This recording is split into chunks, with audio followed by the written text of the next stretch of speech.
Hi, plumbing allrounder ಚಾನಲ್ನ ವೀಕ್ಷಕರಿಗೆ ಸುಸ್ವಾಗತ.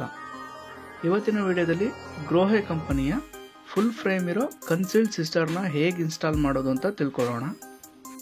ಇಲ್ಲಿ ಫಸ್ಟ್ ಫ್ಲೋರಲ್ಲಿ ವರ್ಕ್ ಸ್ಟಾರ್ಟ್ ಮಾಡಿರೋದ್ರಿಂದ RCC ಲೀಕೇಜ್ ಆಗಬಾರ್ದು ಅಂತ ಹೇಳಿ ವಾಟರ್ ಪ್ರೂಫಿಂಗ್ ಲಿಕ್ವಿಡ್ನ ಅಪ್ಲೈ ಮಾಡಿ ಫೇಸ್ ಫ್ಲೋರಿಂಗ್ ಮಾಡಿಕೊಂಡು ಬಿಟ್ಕೊಂಡಿದ್ದೀವಿ.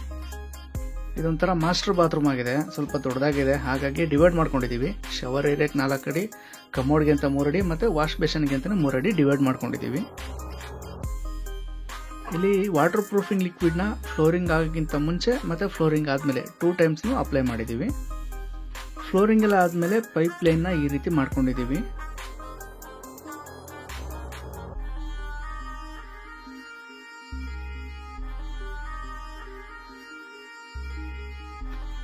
ಪೈಪ್ ಲೈನ್ ಎಲ್ಲ ಆದಮೇಲೆ ಗ್ಯಾಪ್ಗೆ ವೇಟ್ಲೆಸ್ ಇಟ್ಕೆನ ತುಂಬಿ ಕಾಂಕ್ರೀಟ್ನ ಫಿಲ್ ಮಾಡ್ಕೊಂಡಿದ್ದೀವಿ.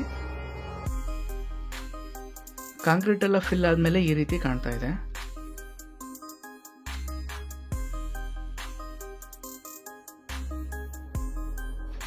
ಇಲ್ಲಿ ನಾವು ಡ್ರೈ ಏರಿಯಾ ಮತ್ತು ವೆಟ್ ಏರಿಯಾ ಅಂತ ಸಪ್ರೇಟ್ ಮಾಡ್ಕೊಂಡಿದ್ರಿಂದ ಕಮೋಡು ಇಲ್ಲಿ ಬಾತ್ರೂಮಿನ ಸೆಂಟ್ರಿಗೆ ಬಂದಿದೆ. ಈಗ ಕನ್ಸೀಲ್ಡ್ ಸಿಸ್ಟರ್ನ ಅನ್ಬಾಕ್ಸ್ ಮಾಡ್ಕೊಳ್ಳೋಣ.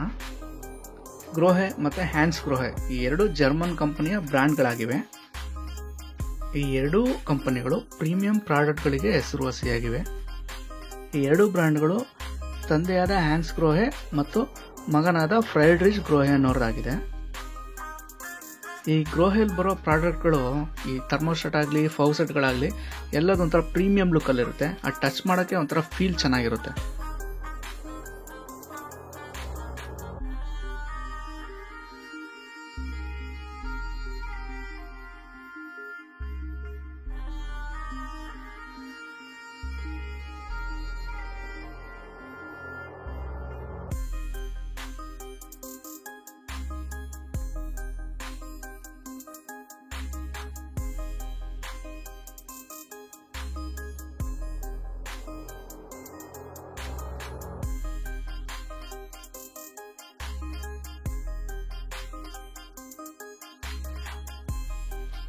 ಈ ಸಿಸ್ಟರ್ನ ಕೂರ್ಸೋದ್ರ ಜೊತೆ ಕಮೋಡ್ನು ಇನ್ಸ್ಟಾಲ್ ಮಾಡಲಿಕ್ಕೆ ಏನೇನು ಅಸೆಸರೀಸ್ ಬೇಕೋ ಎಲ್ಲದನ್ನು ಕೊಟ್ಟಿರ್ತಾರೆ.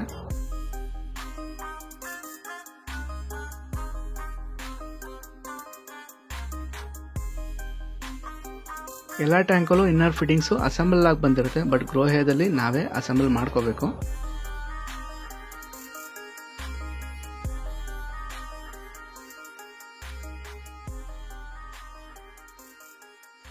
ಟ್ಯಾಂಕನ್ನು ಓಪನ್ ಮಾಡಿಕೊಂಡ್ರೆ ಸೈಡು ಮತ್ತು ಫ್ರಂಟಿಂದ ಈ ರೀತಿ ಕಾಣ್ತಾ ಇದೆ.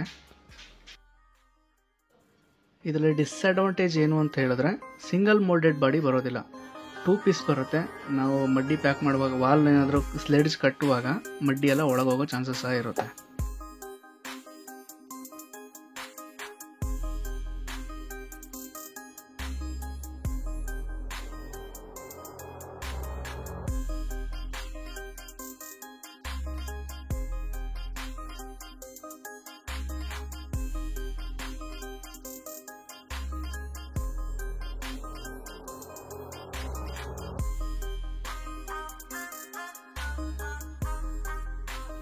ನಮಗೆ ಅಡ್ಜಸ್ಟಬಲ್ಗೆ ಅಂತಲೇ ತುಂಬ ಲಾಂಗ್ ಲೆಗ್ಗಳನ್ನ ಕೊಟ್ಟಿದ್ದಾರೆ.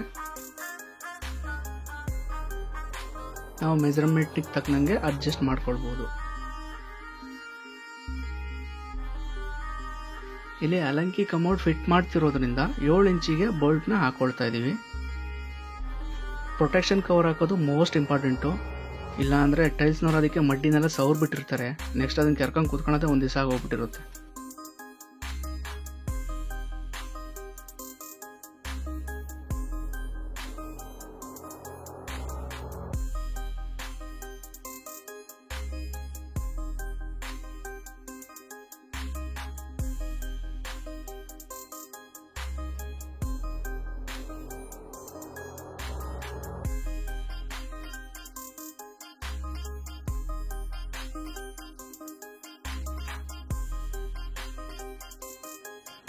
ಇಲ್ಲಿ ಫ್ರೇಮ್ ಮೌಂಟಿಂಗ್ ರಾಡ್ನ ಹಾಕೊಳ್ತಾ ಇದ್ದೀವಿ.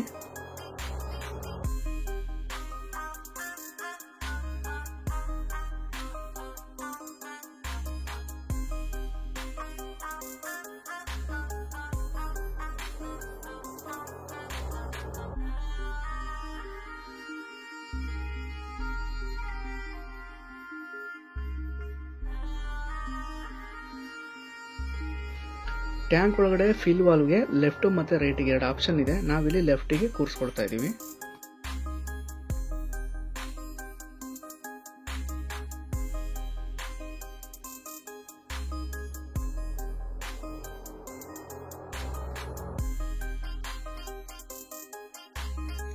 ಅಡ್ಜಸ್ಟಬಲಿ ಕೊಟ್ಟಿರೋ ಮೌಂಟಿಂಗ್ ಅಸೆಂಬ್ಲಿನ ಹಾಕೊಳ್ತಾ ಇದ್ದೀವಿ.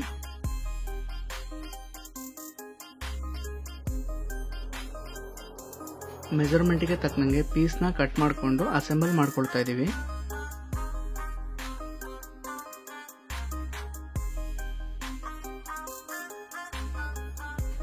ಇಲ್ಲಿ ಕಮೋಡು ಔಟ್ಲೆಟ್ ಸೆಂಟರ್ ಪಾಯಿಂಟ್ನ 13ವರೆಗೆ ಬಿಟ್ಕೊಂಡಿದ್ದೀವಿ. ಕಾರಣ ಇಷ್ಟೇ, ಇದು ಲಾಂಗ್ ಬಾತ್ರೂಮ್ ಆಗಿರೋದ್ರಿಂದ 3.5 ಇಂಚ್ ಟೈಲ್ ಸಿಗೋದ್ರೂ 10.5 ಉಳಿಯುತ್ತೆ. 10.5 ಯಾಕೆ ಬಿಟ್ಟಿದ್ದೀವಿ ಅಂದರೆ ಈ ಬಾತ್ರೂಮ್ ಯೂಸ್ ಮಾಡೋರು ಸ್ವಲ್ಪ ಹೈಟ್ ಇರೋದ್ರಿಂದ 10.5 ಬಿಟ್ಟಿದ್ದೀವಿ. ಸ್ಟ್ಯಾಂಡರ್ಡಾಗಿ 9.5 ಬಿಟ್ಟರೆ ಸಾಕು.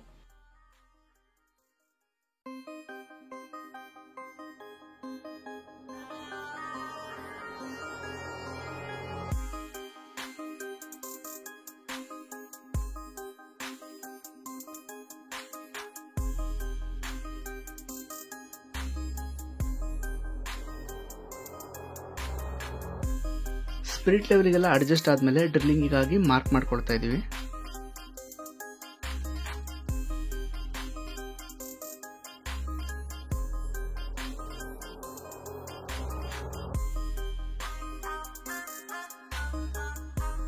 ಡ್ರಿಲ್ಲಿಂಗ್ ಎಲ್ಲ ಆದಮೇಲೆ ಬೋಲ್ಟ್ನ ಟೈಟ್ ಮಾಡ್ಕೊಳ್ತಾ ಇದ್ದೀವಿ.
ಇಲ್ಲಿ ರೆಗ್ಯುಲರ್ ಆಗಿ ಒಂದು ಮೇಂಟೆನೆನ್ಸಿಗೋಸ್ಕರ ಕನ್ಸೀಲ್ಡ್ ವಾಲ್ನ ಫಿಟ್ ಮಾಡ್ಕೊಳ್ತಾ ಇದ್ದೀವಿ.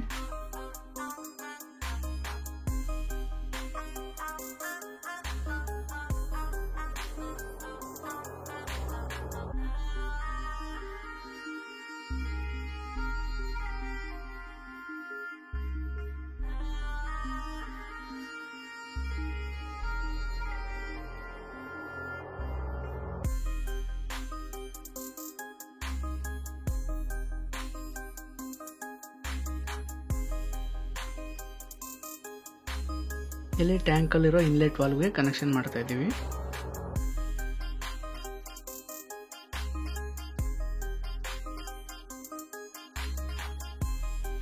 ಪ್ರೊಟೆಕ್ಷನ್ಗೆ ಅಂತ ಕ್ಲೋಸಿಂಗ್ ಕ್ಯಾಪನ್ನು ಹಾಕೊಳ್ತಾ ಇದ್ದೀವಿ.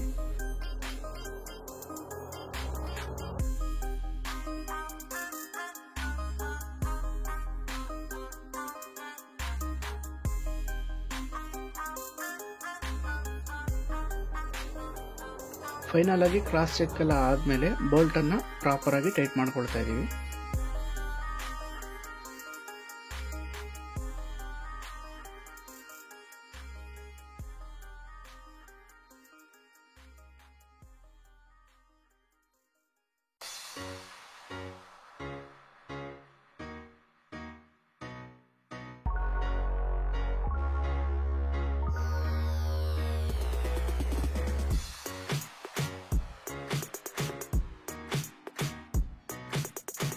ವಾಟರ್ ಫಿಲ್ ಮಾಡಿಬಿಟ್ಟು ಫೈನಲ್ ಆಗಿ ಪ್ರೊಟೆಕ್ಷನ್ ಕವರ್ನ ಹಾಕೊಳ್ತಾ ಇದ್ದೀವಿ.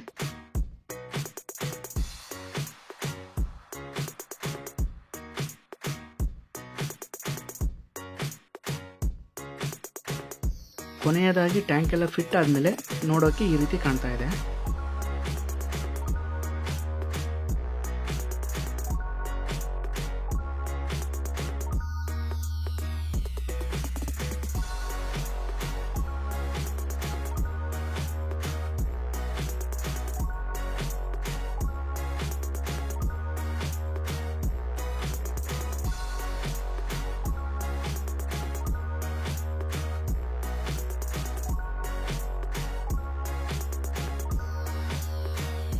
ಫಿಟ್ ಆಗಿರೋ ಟ್ಯಾಂಕ್ಗೆ ವಾಲ್ ಕಟ್ಟಿದ ಮೇಲೆ ಈ ರೀತಿ ಕಾಣ್ತಾ ಇದೆ.